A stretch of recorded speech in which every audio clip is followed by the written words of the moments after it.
Alright guys, welcome back to the channel. Hit that subscribe button if you're new. Then we're gonna be checking out some tier zoo videos. I think I reacted to like 3 of them on this channel so far, or 2 of them. I'm not really sure. But yeah, we're gonna see what he's talking about today. Look like some Sabertooth versus Raptors. Let's see who's gonna win this fight.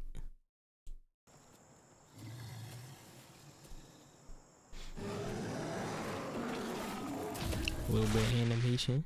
Today, we're pitting 2 of the most fearsome hunters the world has ever known against each other. Utah Raptor and Smilodon. These 2 predators may look extremely different, but they actually occupied very similar niches within their respective ecosystems. They both hunted large prey and used highly specialized weapons to do so. While they were the apex predators of their home territory, because they lived tens of millions of years apart from each other, they'd never have encountered each other in history. That is, until today. Utah Raptor lived during the early Cretaceous period, roughly 130 million years ago. It hunted in territory that would eventually become the western United States. While it packed a set of razor-sharp teeth, its true lethality stemmed from the 9-inch sickle claw on its foot. With a series of rapid slashes and stabs, it could quickly bring down prey larger than itself. Jumping on you just like that. So you tell me After the extinction of the dinosaurs, mammalian superpredators rose to take their place, and the fiercest among them was Smilodon. Smilodon also hunted large prey, and aimed to kill them quickly, using its own unique weapon, its massive canine teeth. Yep, go for the neck. While both predators could certainly muster up a solid burst of speed, neither of these predators were well suited to pursuing their targets for significant lengths of time. So Instead, they heavily relied on stealth to get close enough to ambush their prey. This is, in part, why they have shorter legs relative to their body size than other predators. Pursuit hunters have longer legs, which they use to keep pace with prey as they chase it for as long as it takes to tire it out. An example of this from present day would be a predator like the African painted dog. In Smilodon's time, it'd be the dire wolves. In Utahraptor's time, it'd be Dakota Raptor. Having shorter limbs reduces their ability to run for longer distances, but it does allow them to keep themselves lower to the ground and take advantage of cover more easily. When it comes to fighting, shorter legs are less vulnerable to breakage, so I don't expect either of these predators to be pulling their punches in the fight to come.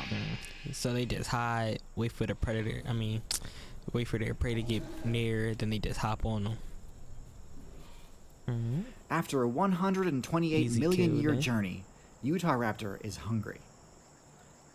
But she's not the only one. This is Smilodon's territory. Look at him lurking in the grass. There's a lot that's unfamiliar about this place, but the shape of a long-necked creature browsing the treetops still triggers her hunting instincts. Macrauchenia might not have scales like a sauropod, but it'll do fine.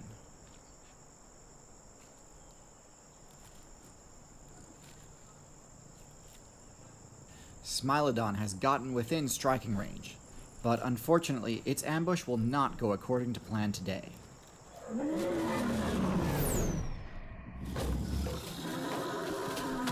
Yo, I would have been so mad. I'm like, yo, homie, you see me going for that? Why you just run up on me like that?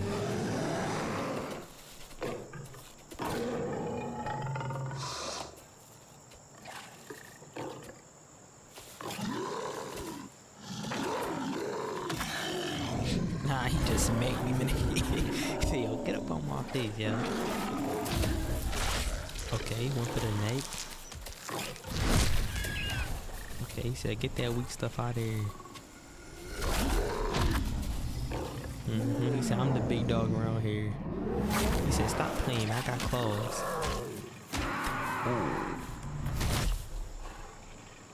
He took all a lucky blow, jabs to the and stomach. a lethal one.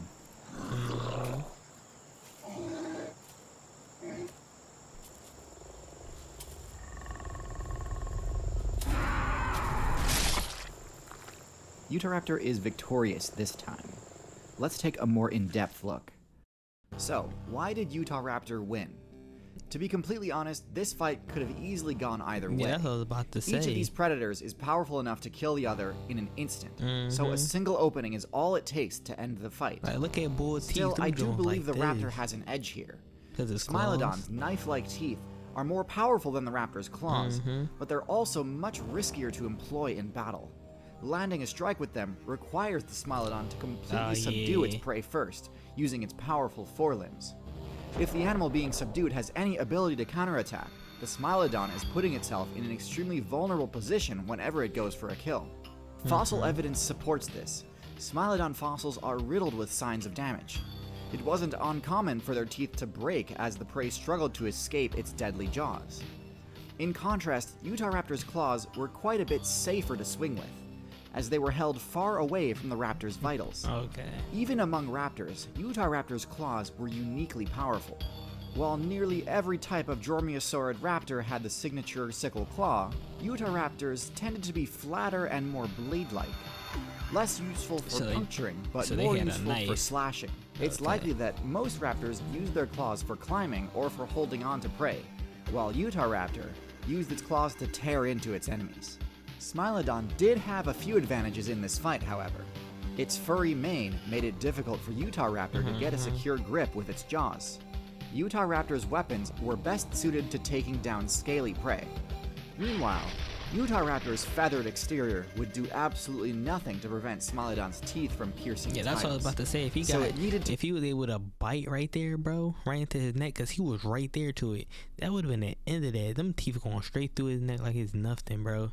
That was just a lucky turnaround slash to the gut. Like, that was just lucky. To rely on its agility to avoid death. Lastly, it's worth acknowledging that while the two predators were similar in size and weight, Utahraptor was on average a little larger.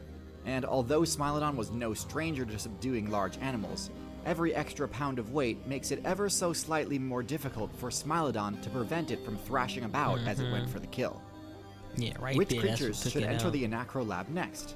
Let me know in the comments down below, subscribe so you don't miss it when it drops, and thank you for watching.